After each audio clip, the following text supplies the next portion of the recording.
dentro de un matrimonio, cuáles son los estándares de Dios para la vida del marido, la mujer, los hijos. Hay mucho en la palabra de Dios del tema entero del matrimonio. Algo de lo que está en la palabra de Dios se contiene aquí en el 7º capítulo de Corintios. Ahora, los corintios estaban teniendo problemas, como vimos en los últimos 2 mensajes, con el tema entero del matrimonio. El problema básicamente surgió a partir del hecho de que cuando la gente se convertía en cristiana, había cierta presión que se ejercía sobre ellos de conformarse a cierta postura o perspectiva del matrimonio. Por ejemplo, usted es una persona soltera y resulta salvarse en la ciudad de Corinto y asiste a la asamblea corintia. Hay algunos judíos bien intencionados ahí que creen, porque el judaísmo ortodoxo siempre creyó esto, que ser soltero es desafiar la ley de Dios. Dios dijo, fructificad, multiplicaos, llena la tierra, y si no haces eso, entonces estás matando a la posteridad de Dios. Y entonces los judíos dirían, debes casarte, especialmente ahora que eres cristiano. Y entonces se estaba ejerciendo una presión tremenda sobre la gente soltera, algunos de los cuales habían recibido por parte del Espíritu Santo el carisma del celibato o la gracia del don de soltería. Dios quería que fueran solteros, pero los judíos estaban presionándolos para que se casaran. Por otro lado, tenía una especie de actitud ascética que era algo que quedaba de la filosofía pagana, y algunos de los gentiles estaban entrando a la iglesia y diciendo el matrimonio no es lo correcto, la soltería es lo correcto, porque entonces puede ser ascético, estar totalmente devoto a Dios y no tiene ninguno de los estorbos del matrimonio. Y lo que realmente deberías hacer si estás casado es divorciarte y salirte de tu matrimonio. E inclusive, más allá de eso, especialmente si resulta que estás casado con un incrédulo, déjalo con toda certeza porque te va a contaminar y si tienes hijos vas a tener a hijos contaminados de raza mixta. Entonces estos eran los elementos confusos en la situación corintia con respecto al matrimonio. Y entonces algunos estaban diciendo todo el mundo tiene que casarse, algunos estaban diciendo todo el mundo tiene que volver a estar soltero para que estemos totalmente entregados a Dios. Y había un alto nivel de espiritualidad en la mente del judío conectado con el matrimonio y un alto nivel de espiritualidad en la mente del filósofo gentil conectado con ser soltero. Entonces Pablo tiene que hablar de estos asuntos. Y él escribe el 7º capítulo en respuesta a esa lucha misma. Algunos estaban desafiando el matrimonio y algunos estaban desafiando el derecho de ser solteros. Ahora ya hemos visto lo que Pablo tiene que decirle a los solteros, a los casados y a aquellos que están casados con incrédulos. Y ahora al ver el versículo 17, Pablo toma estas cosas en particular que él ha dicho y extrae de ellas un principio general. Y esto es muy interesante, es muy simple y es muy repetitivo, entonces estoy seguro de que usted se va a ir entendiendo el principio básico. Lo difícil va a ser en dónde lo aplica y eso el Espíritu Santo va a tener que tratarlo con usted. Pero Pablo toma los asuntos particulares que él ha dado y a partir de ellos hace una regla general en los versículos 17 al 24. Ahora, aquí está el principio general. Simplemente se lo voy a decir y después veremos cómo se desarrolla. Los cristianos no deben preocuparse por cambiar sus circunstancias externas.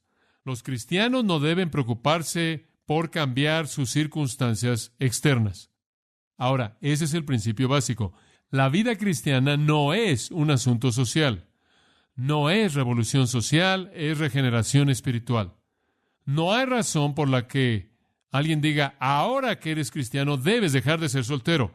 Ahora que eres cristiano debes disolver tu matrimonio y ser célibe. Ahora que eres cristiano deshazte de ese cónyuge no salvo o te vas a contaminar.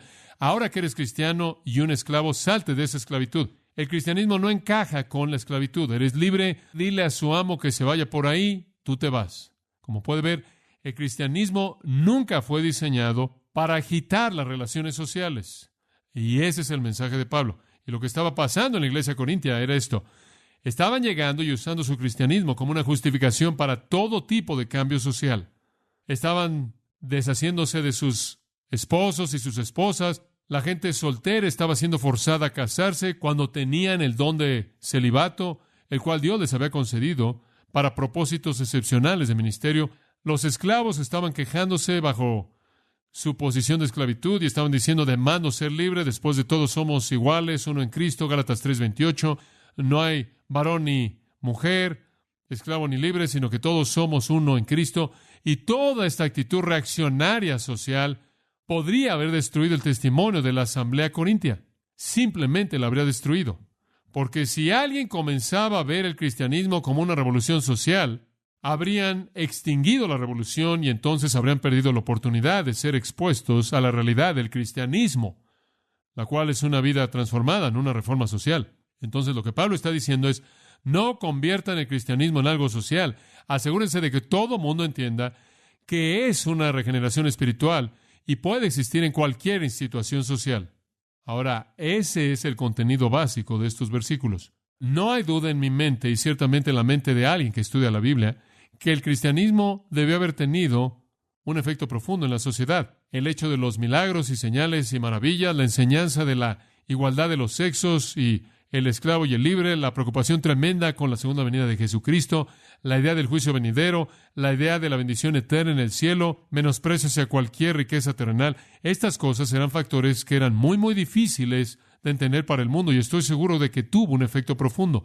Y en medio de este efecto, lo cual creo que en ese punto es legítimo, pudo haber tenido un efecto que iba más allá de eso que habría sido ilegítimo. Era suficiente que el mundo estuviera confundido, sin confundirlos, al hacer del cristianismo no solo teológico, sino social. Y entonces el Espíritu de Dios quiere asegurarse de que el mundo siempre mantenga su perspectiva. Sí, hay señales y maravillas. Sí, hay una preocupación con el cielo y las cosas eternas y un menosprecio hacia las cosas terrenales. Sí, está la venida del Señor Jesús.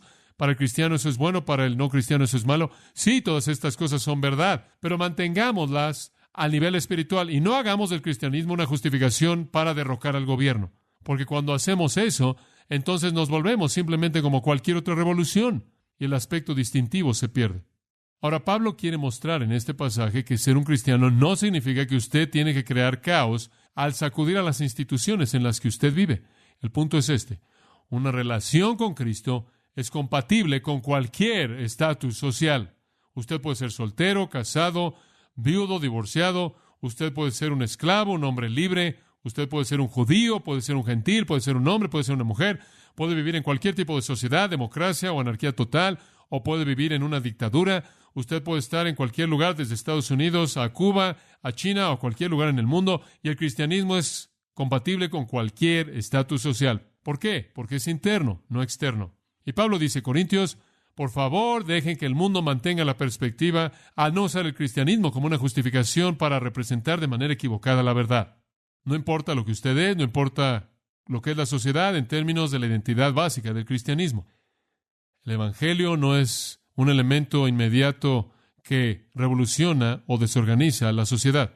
Por ejemplo, si una esposa se convierte en cristiana, ¿qué debe ser ella? Una mejor esposa, ¿verdad? Si un marido se convierte en cristiano, ¿qué debe ser él? Un mejor marido. 1 Corintios 7 habla de esas dos cosas. Si usted tiene un amigo que se convierte en cristiano, ¿qué debe ser inmediatamente él para usted? Un mejor amigo. Si hay un esclavo que se convierte en cristiano, ¿qué debe ser él? Un mejor esclavo. Un amo se convierte en un cristiano, un mejor amo. Un ciudadano se convierte en un cristiano, ¿en qué se debe convertir él? En un mejor ciudadano, no en un reaccionario social. Ahora esto se presenta de manera repetida en el Nuevo Testamento. Ahora, no sé que yo sea malentendido, permítame añadir esta nota a pie de página. No estoy diciendo que el cristianismo no tiene nada que ver con el activismo social. Creo que la Biblia es muy clara acerca del hecho de que debemos satisfacer las necesidades de la gente. Debemos curar al herido, tenemos que alimentar al hambriento, tenemos que vestir al desnudo, tenemos que proveer casa para el que está solo y el que está desechado. La Biblia es muy clara en que debemos hacerle bien a todos los hombres, especialmente a aquellos que son de la familia de la fe. Hay una responsabilidad social que el cristianismo tiene, que los cristianos deben buscar justicia en una sociedad a través del medio que esa sociedad provea, que el cristianismo debe buscar lo correcto y lo honesto, y que el cristianismo debe hablar la verdad de Dios en contra de una sociedad injusta, no recta. Pero el corazón del cristianismo, con todas sus ramificaciones sociales profundas, todavía es este. Es una regeneración espiritual y personas transformadas espiritualmente que van a cambiar una sociedad no como dinamita, sino como levadura. No al volar la tapa de la sociedad, sino al esparcir el poder del cristianismo a través de las vidas transformadas de las personas dentro de esa sociedad. Y entonces yo lo diría de esta manera: el cristianismo interfiere indirectamente, no directamente, con las instituciones sociales. El cristianismo realmente ha sido la causa de gran cambio social en la historia, pero no al explotar en esa sociedad, sino al ser una influencia que leude esa sociedad. Eso significa penetrarla a nivel de su raíz. Pablo revela la verdad divina de que el cristianismo nunca debe convertirse en una situación social superficial. siempre es compatible con cualquier circunstancia terrenal en cualquier sociedad. Eventualmente, conforme crece, las semillas de piedad y justicia y rectitud, etcétera, comenzarán a afectar a la sociedad en la que crece. Yo creo que, sea cual sea el lugar en el que una persona se encuentra en la sociedad, él puede ser un cristiano y él puede ser un buen cristiano. Pienso en Rusia. Algunas personas creen que será imposible ser un cristiano en Rusia. ¿Sabe usted que la iglesia cristiana en Rusia está creciendo a pasos agigantados? Le dije que en cuestión de semanas y meses, en la mayoría de los casos, vamos a estar transmitiendo en Rusia. Los mensajes que les estamos dando aquí a ustedes ahora están siendo traducidos en ruso, 1 y 2 de Pedro, y van a ser transmitidos en Rusia. Y se estima que los oyentes que están oyendo la palabra que está propagándose allá es entre 14 y 20 millones de personas que están escuchando a una estación de radio cristiana. No sé cómo. 500,000 de watts están transmitiendo ahí. Es tan grande que el gobierno ruso no puede evitarlo o bloquearlo. Está fuera del país y no pueden comprar el equipo para aparentemente pararlo. Y Dios puede tener algo que ver con eso. Pero el punto es que hay personas que están oyendo la palabra y están diciendo, ¿sabes una cosa? Necesitamos cintas y vamos a traducirlas en ruso y vamos a conseguir las cintas en ruso. Y yo dije, bueno, ¿cómo vas a hacer eso? Oh, lo único que tenemos que hacer es tomar una cinta. Los cristianos tienen aquí lugares donde las duplican y donde reproducen todas las cintas y las reparten por todos lados. El gobierno puede tener algo que ver con la iglesia organizada, pero no puede hacer nada para pagar la vida de Dios que Dios está plantando en los corazones de la gente. Y la gente me dijo que en cualquier momento dado, cuando la palabra de Dios está siendo predicada, estiman que en algún punto alrededor de 14 millones de personas están escuchando la palabra de Dios en Rusia. Usted puede ser un cristiano en cualquier sociedad, porque el cristianismo es una relación espiritual con el Dios vivo y tiene poco o nada que ver con el estatus social. Ahora, este es el principio que Pablo quiere que entendamos aquí, porque él quiere que los corintios sepan que ser un cristiano no es razón alguna para comenzar a cambiar todo tipo de relación social. El principio, él lo presenta en el versículo 17, en el versículo 20 y en el versículo 24. Él lo repite 3 veces, el mismo principio. Y después, entre esas 3 veces, él lo ilustra. Entonces, punto 1 es el principio, después de ilustración. 2, después el principio de nuevo, después de ilustración y después el principio al final. Ahora observe, conforme avanzamos, comencemos con el principio. En primer lugar, en el versículo 17. Únicamente, y probablemente es una mejor manera de comenzar el versículo, únicamente a cada uno como el Señor le repartió y como Dios llamó a cada uno, esto ordeno en todas las iglesias. Ahora, sea como sea que Dios lo ha llamado a usted, quédese ahí. No produzca una revolución social. Sea lo que sea que Dios le ha dado a usted, manténgase en esa dirección. Toda persona camine en la dirección escogida que Dios le ha dado a él. La conversión no significa que la gente soltera que tiene el don de celibato debe casarse. No significa que la gente casada debe romper su matrimonio. No significa eso en absoluto. No significa que si usted está casada con un incrédulo, usted deja al incrédulo. No, en absoluto. Quédese en donde está. Si usted es un esclavo, quédese como esclavo. Si usted es un judío, quédese como judío. Si usted es un gentil, quédese como gentil. Quédese en donde está. Este es el principio general. Lo normal es mantener su estatus social. Ahora, me apresuro a añadir, no significa que si usted se salvó cuando usted tenía 13 años de edad y era soltero, usted tiene que quedarse soltero el resto de su vida. No significa eso. Es un principio general, no una ley absoluta. Más adelante usted verá cómo funciona eso. Inclusive, dijo en el capítulo 7, ¿se acuerda? Que si usted es casado, quédese casado. Pero después de una excepción, si un incrédulo quiere irse, deje que se vaya. Entonces hay un principio general que tiene excepciones. Aquí hay uno también. Dios dice, quédate como estás. Esa es la regla general. Ahora, si eres esclavo, quédate como esclavo, pero si la libertad viene, tómala. Simplemente no estés preocupado con ese problema. No debemos crear problemas sociales. ¿Por qué? Versículo 15, retroceda y recuerde este principio. Lo vimos la última vez. Al final del versículo 15, Dios nos ha llamado ¿a qué? ¿A qué nos llamó? A paz. Sea lo que sea que hacemos en el mundo, debe tener el efecto final de producir ¿qué? Paz. Ahora, dice usted, bueno, los cristianos en Rusia deberían haber derrocado a la sociedad rusa. ¿Por qué? ¿Qué justificación bíblica hay para otra revolución cristiana como la revolución bolchevique que trajo el comunismo? Pueden ser cristianos dentro de una sociedad comunista y cuando Dios se prepare para cambiar esa sociedad, las raíces del cristianismo esparciéndose a través de esa sociedad puede traer su caída. Pero si el cristianismo se convierte en un asunto social, ¿sabe usted lo que tiene usted? tiene exactamente lo que está pasando en Irlanda. Y nadie entiende eso. Y el testimonio entero del cristianismo es totalmente destruido, ¿lo ve? Porque el cristianismo ahí no es nada más que un asunto social. Mejor que la iglesia, leo de la sociedad que tome las armas. Eso únicamente confunde el asunto. Dios nos ha llamado ¿a qué? A paz. Quédese donde está. Sea cual sea la situación en la que usted se encuentre, quédese ahí. Bienaventurados los pacificadores, dijo Jesús. En Romanos 12:18 dice, si es posible, en lo que dependa de vosotros, estad en paz con todos los hombres. En Romanos 14:19, entonces busquemos la paz que contribuyen a la paz. En 2 Corintios 13:11, vivid en paz y el Dios de amor y paz estará con vosotros. Hebreos 12:14, buscad la paz con todos los hombres. En Santiago, pero la sabiduría que es de lo alto es primeramente pura, después pacífica, gentil, amable, llena de misericordia y buenos frutos, sin parcialidad y sin hipocresía. Si usted está ejemplificando y comunicando la sabiduría de arriba, sabiduría divina, es en primer lugar pura y después pacífica, y el fruto de justicia se siembra en paz. Si usted realmente va a traer justicia al mundo, va a ser sembrada. ¿Por qué? Paz. Paz por aquellos que hacen la paz. En 2 Timoteo capítulo 2, Pablo le dice a Timoteo, ahora Timoteo, sé un hombre pacífico. Mantén esa postura pacífica. Y hay una razón para eso. Él dice esto, que con mansedumbre instruya a los que se oponen, por si quizá Dios les conceda que se arrepientan para conocer la verdad y que escapen del lazo del diablo. En otras palabras, Timoteo, si eres pacífico y paciente y gentil, Dios va a usar eso para traer a la gente al conocimiento de la verdad y liberarlos de Satanás. La manera de evangelizar al mundo no es mediante revolución social, sino mediante regeneración espiritual. Entonces él está diciendo, si ustedes parten todas las instituciones sociales por la mitad y crean caos, no van a ayudar a la causa en absoluto. Ahora observe el versículo 17 para algunos puntos particulares. Pero cada uno como el Señor le repartió. El verbo griego para repartió significa repartir a uno su parte de algo. Si eres un esclavo, ¿quién te dio esa posición? ¿Quién? ¿Es el Señor? Si eres una esposa, ¿quién te dio esa posición? ¿Es el Señor? Marido, persona soltera, sea lo que sea, recuerda esto, sea lo que el Señor te haya dado, sea la manera en la que Dios te ha llamado, continúa caminando así. Si eres un esclavo, ¿sabías que Dios te colocó en esa posición antes de que te salvara y Él te salvó en esa posición para usarte en esa posición? Si eres soltero, Dios te tenía soltero antes de que te salvara. Si eres casado, Dios te dio esa situación de matrimonio y te salvó en ella para usarte en ella.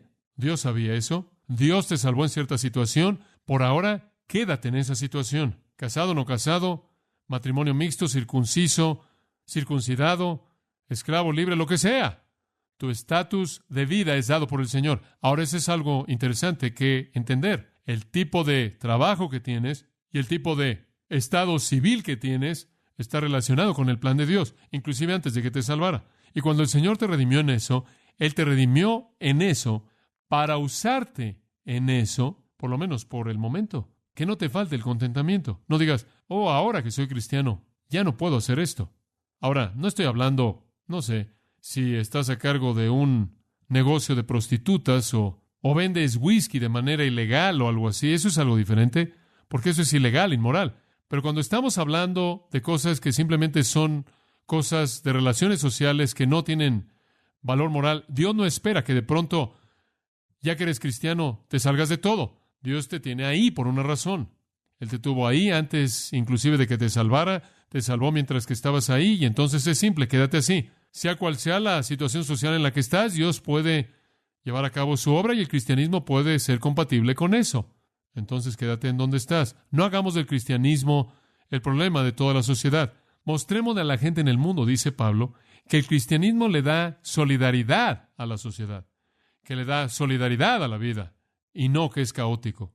No queremos que las mujeres dejen a sus maridos, que son incrédulos, para que encuentren a maridos cristianos amables simplemente porque ahora son cristianas y creen que ahora no pueden vivir con un hombre no salvo. No, quédese así. Ahora, después de afirmar el principio, él lo ilustra. Ahora observe los versículos 18 y 19. Esta es una ilustración fascinante, créame. Cuando leí por primera vez esto, realmente no lo entendí. ¿Fue llamado alguno siendo circunciso? ¿Alguno de ustedes, la palabra llamado significa salvo? ¿Algunos de ustedes fueron salvos mientras que eran circuncisos? Ahora una persona circuncisa es ¿un qué? Un judío.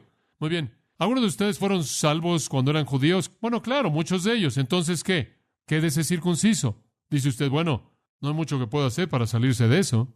Digo, eso es lo primero que dije cuando lo leí por primera vez. Bueno, eso es muy amable. No te atrevas a dejar de ser circunciso. Oh, no te preocupes, no lo voy a hacer. No, parece un poco irrelevante. ¿Sabe una cosa? Investigué esto un poco porque pensé, si está en la Biblia, tiene que tener un significado.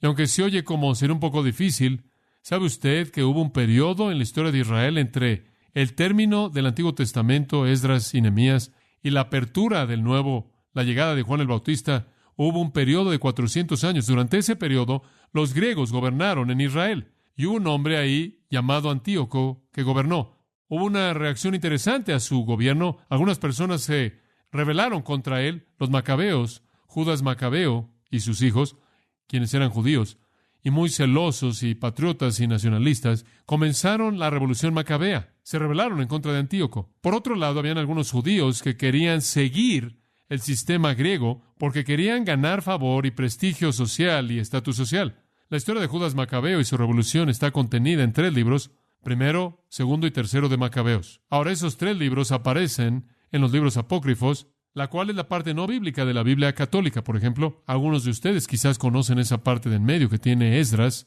Bel y el dragón, y todo está ahí.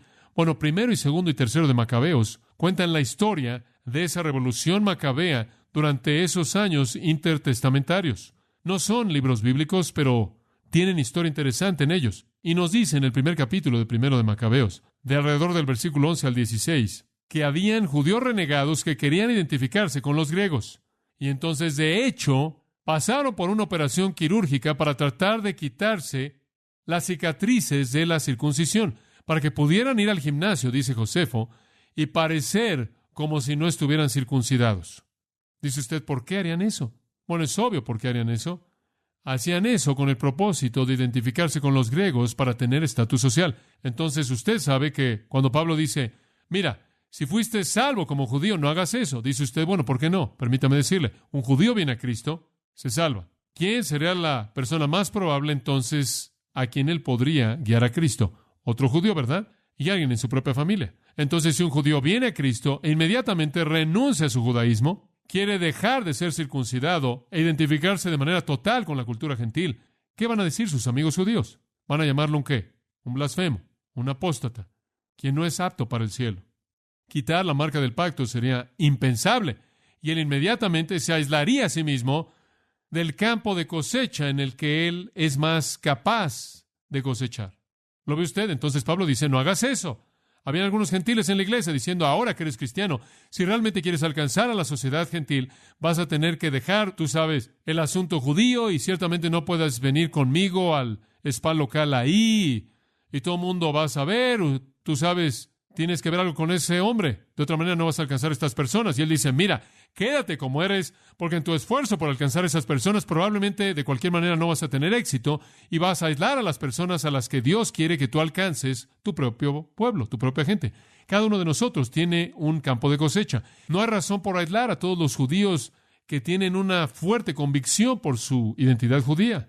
Creo que una de las cosas que creo que es emocionante en la actualidad, usted sabe, vemos a gente en la actualidad que son judíos, se salvan y no rechazan su identidad judía. Se aferran a su identidad judía y esto les da acceso de regreso en su comunidad judía, ¿verdad? Tienen una puerta abierta quizás con amigos y familia cuando mantienen algo de la creencia y el amor del legado judío. Aunque lo han visto cumplido en el Mesías, no hay razón para asumir que tienen que negar todo ese legado. Negarlo y convertirse en un gentil los aislaría del campo de cosecha en el que Dios les podría dar más fruto. Ahora él lo voltea en la siguiente parte del versículo 18 y dice, ¿fue llamado alguno siendo incircunciso? ¿Alguno de ustedes fue salvo mientras que era gentil? ¡No se circuncide! Ahora, usted sabe en qué consiste toda esta historia, ¿no es cierto? Algunos gentiles vinieron a Cristo y ¿qué decían los judíos? Oh, es tan bueno que has venido a Cristo, pero escucha, si quieres realmente entrar a lo que importa en el reino, tienes que tener esta operación. Ahora, no creo que fue como Galacia. En Galacia le estaban diciendo a los cristianos ahí que tenían que circuncidarse para ser salvos. Creo que aquí están tratando de mostrarles que tenían que tener esto para recibir la bendición completa. Y la razón por la que creo que fue así es porque Pablo habría sido mucho más fuerte aquí si hubiera sido un problema como en Galacia para la salvación. Pero creo que los judíos estaban aquí diciendo, debes identificarte con el pueblo de Dios, debes identificarte con el pueblo del pacto. Y simplemente podemos tener esta pequeña operación y ¿sabe una cosa? Los gentiles menospreciaban a la circuncisión y a los judíos como un pueblo menospreciado. Realmente creían que los judíos eran un pueblo de clase baja, menospreciado. Ahora, identificarse con los judíos, entonces, habría aislado a un gentil ¿de qué? De todo su pueblo. Y como puede ver, entonces, él se habría aislado a sí mismo del campo de cosecha que Dios había diseñado que él alcanzara. ¿Ve usted el punto? Dios dice, simplemente quédense en donde están. Ahí es en donde los tengo por la razón por la que los tengo ahí, para alcanzar a esas personas. No se preocupen por su estatus social. No se preocupen por su estatus social. No importa. Observe el versículo 19. Esto es bastante claro. La circuncisión nada es y la incircuncisión nada es. Ninguno de los dos importa, sino el guardar los mandamientos de Dios. El único asunto es un asunto moral, un asunto espiritual, no uno externo.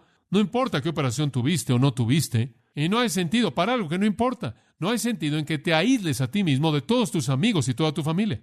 No hay sentido.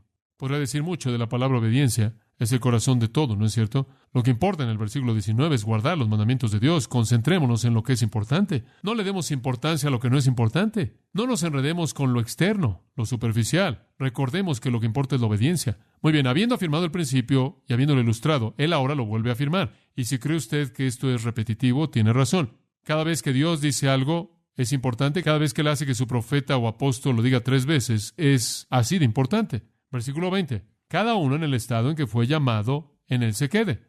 Que todo hombre se quede en la misma situación en la que estuvo cuando fue salvo. Eso es precisamente lo que él está diciendo. Concéntrate en lo espiritual. Enfatiza el cristianismo, no las circunstancias sociales.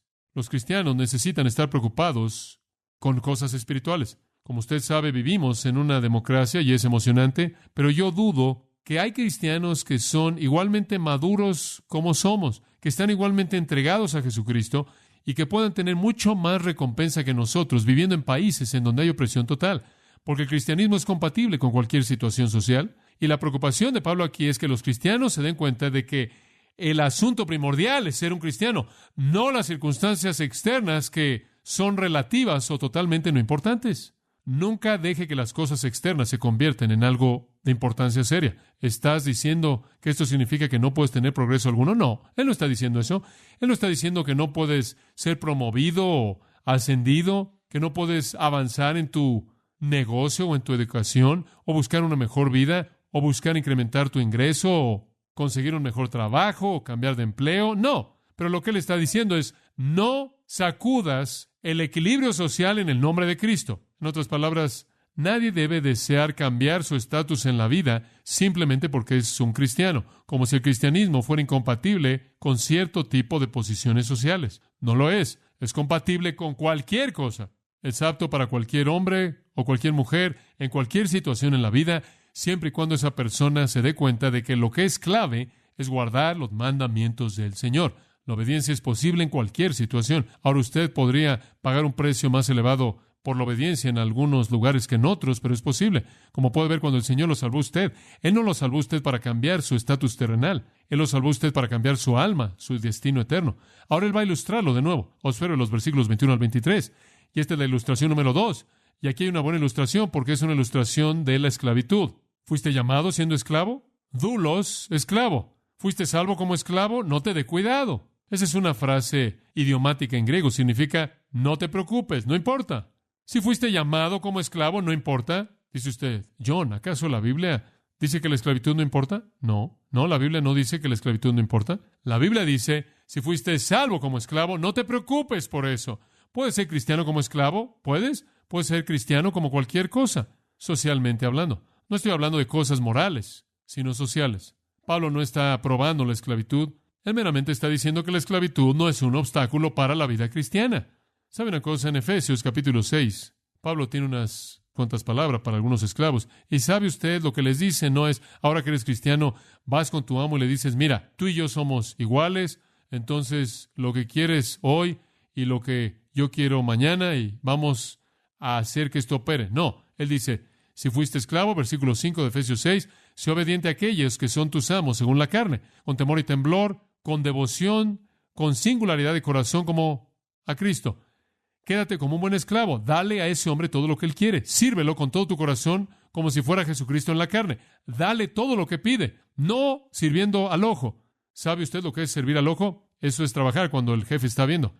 O conocemos eso. No sirviendo al ojo como los que quieren agradar a los hombres, sino como los siervos de Cristo haciendo la voluntad de Dios desde el corazón. Oye, estás haciendo la voluntad de Dios. Si eres esclavo, ¿sabes por qué eres un esclavo? Porque la voluntad de Dios es que seas un esclavo. Él te salvó como esclavo, ahí es donde Él te tiene. Eso está bien. Sea lo que hagas, el Señor te va a recompensar. Sirve al Señor en esa posición. Colosenses 3, 22 al 24 dice de manera idéntica lo mismo. Dice usted, bueno, la Biblia aprueba la esclavitud, no, pero tampoco prueba que los cristianos fomenten una revolución social para derrocarla, porque eso apunta en la dirección equivocada del punto entero del cristianismo. Dice usted, bueno, ¿cómo podemos cambiar la esclavitud? ¿Sabía usted que la concentración de la justicia que estaba en el cristianismo realmente se convirtió en el catalizador que en últimas abolió la esclavitud en el mundo?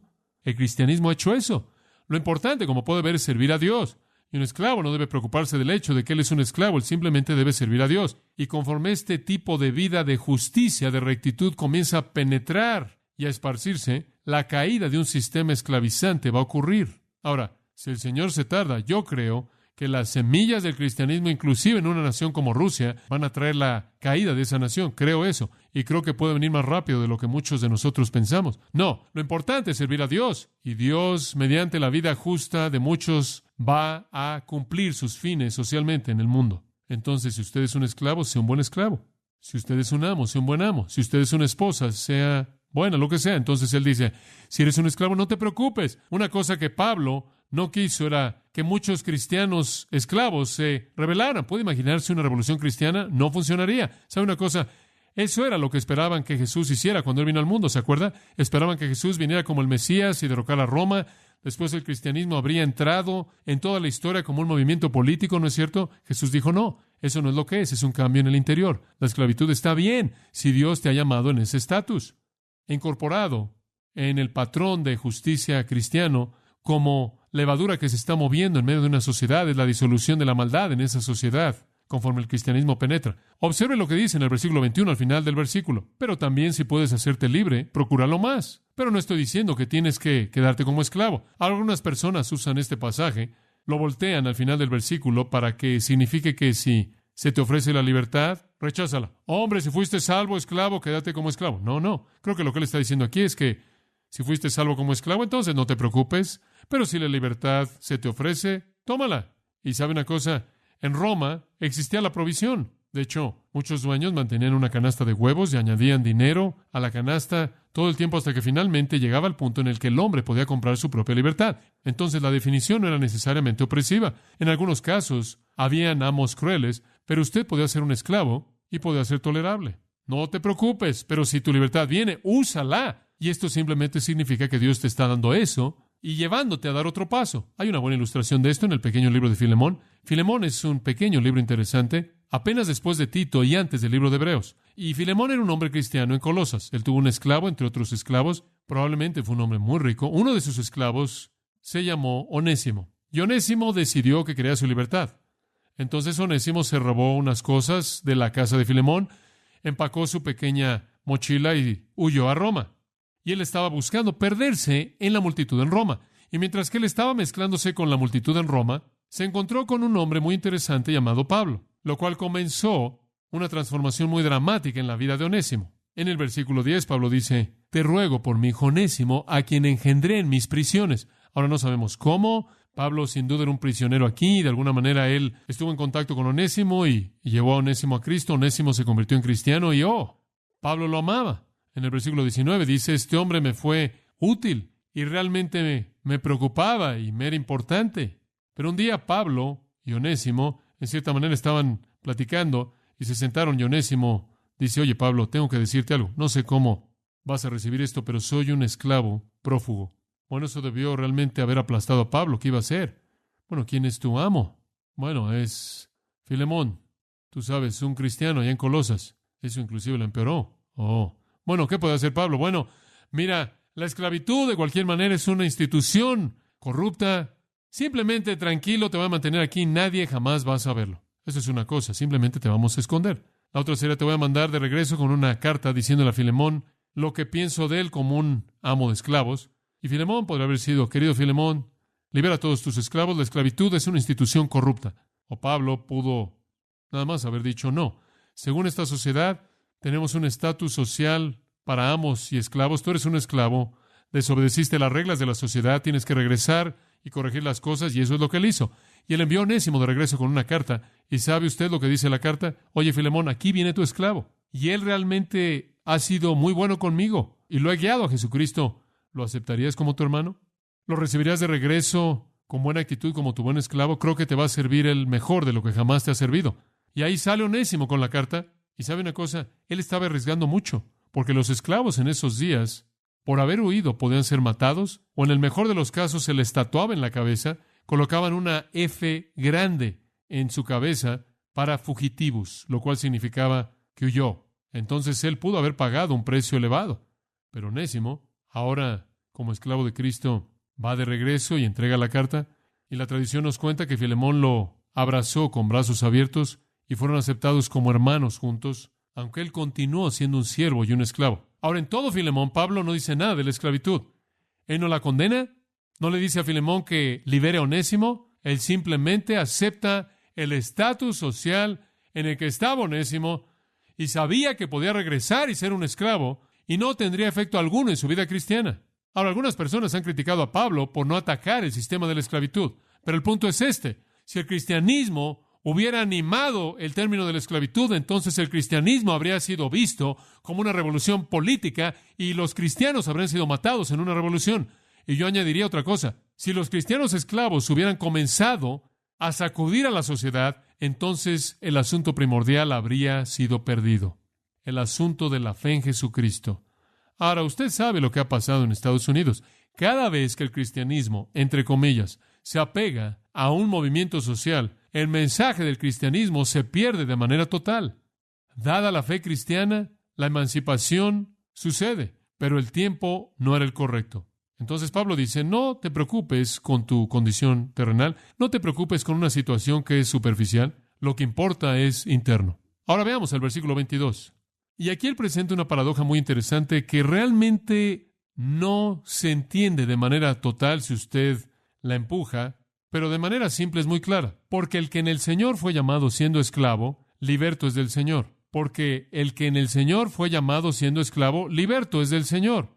¿Entiende usted eso? Digo, ¿qué importa si usted es un esclavo humano o un esclavo físico? Si usted es liberado del pecado, liberado de Satanás, liberado del infierno, liberado de la maldición de la ley. Digo, ¿qué importa si usted tiene que servir a alguien más? Digo, usted realmente es el hombre de Dios que ha sido liberado. Y por otro lado, dice él, asimismo, el que fue llamado siendo libre, en otras palabras, alguien que se salva mientras que es un hombre libre, se convierte en esclavo de Cristo. Todo lo que le está diciendo simplemente es, quizás eres un esclavo físicamente, pero eres un hombre libre espiritualmente, y puedes ser un hombre libre físicamente, pero eres un esclavo espiritualmente. En otras palabras, él en cierta manera muestra el hecho de que nada realmente importa a nivel superficial. No importa si eres libre o esclavo físicamente, únicamente importa que eres tanto esclavo espiritualmente como libre en la paradoja del cristianismo. ¿Entiende usted esa paradoja? Que como cristiano usted es el siervo de Jesucristo. Sin embargo, como cristiano usted está libre de la ley, del pecado, de Satanás, del infierno, de la maldición. ¿Entiende usted esa paradoja? Eso es lo que le está diciendo. Cristo te ha liberado de manera total para que seas su siervo. No te preocupes por la situación superficial en la que estás.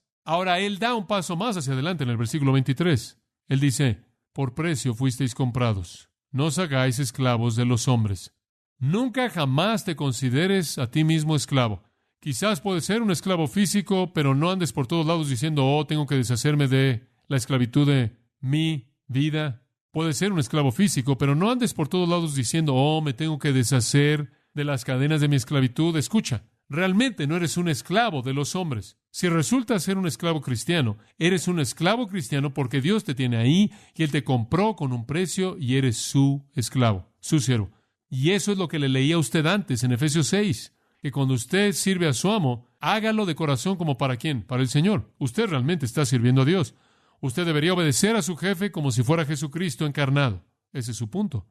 Si soy un esclavo, mi servicio es para Dios. Si soy libre, mi servicio es para Dios. No importa. Él me compró por un precio. ¿Cuál fue el precio? 1 Pedro 1, 18 y 19. Nos dice que el precio fue la sangre preciada de Jesucristo, como de un cordero sin mancha. Usted realmente es el siervo de Dios. No se preocupe por lo externo. Él repite el principio en el versículo 24. Cada uno, hermanos, en el estado en que fue llamado, así permanezca para con Dios. Sea como sea que usted ha sido llamado, sea como sea que usted ha sido apartado, sea cual sea el estatus en la vida que le ha sido dado a usted por la soberanía de Dios, manténgalo, aférrese a Él. Dios lo tiene ahí a usted por una razón. Y la conversión no es una señal para que un hombre deje su ocupación, para que un hombre deje a su esposa, para que un hombre de manera automática entre en pánico y quiera casarse. No. Toda la vida es de Dios, todos somos sus siervos, nos coloca a todos en posiciones diferentes y debemos servirle en esas posiciones. Concentrémonos en el servicio espiritual, concentrémonos en la obediencia y deje que el asunto social se encargue de sí mismo. Conforme la levadura de la justicia permea una sociedad que va a producir un cambio. Entonces Pablo le dice a los corintios, no hagan que su cristianismo sea la causa de odio del mundo. Si el mundo va a rechazar, asegúrense de que están rechazándolo con el conocimiento de Jesucristo, no rechazándolo por el temor de un juego político que ustedes puedan estar produciendo en su sociedad. Oremos juntos. Padre, conforme hemos compartido en estos momentos breves, ahora nuestro tiempo se ha acabado, reconocemos que has repetido una y otra vez este principio, sin embargo luchamos, todos nosotros, en nuestros corazones, en aplicarlo a nuestras vidas. Para algunas la aplicación puede ser tan clara, puede haber una persona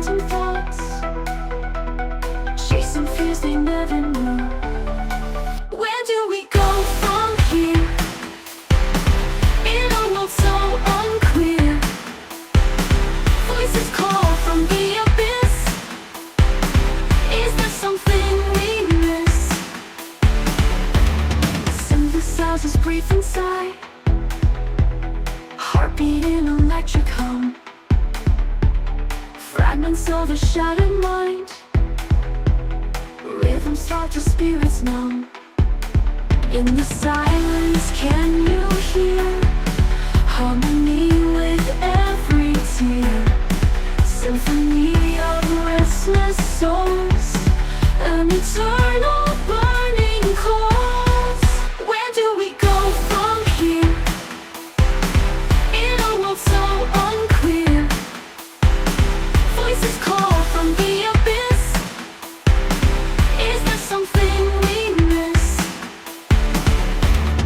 City lights start to fade away, sun peeks through the hazy sky, a chance to break the endless chase, a moment for a single sigh.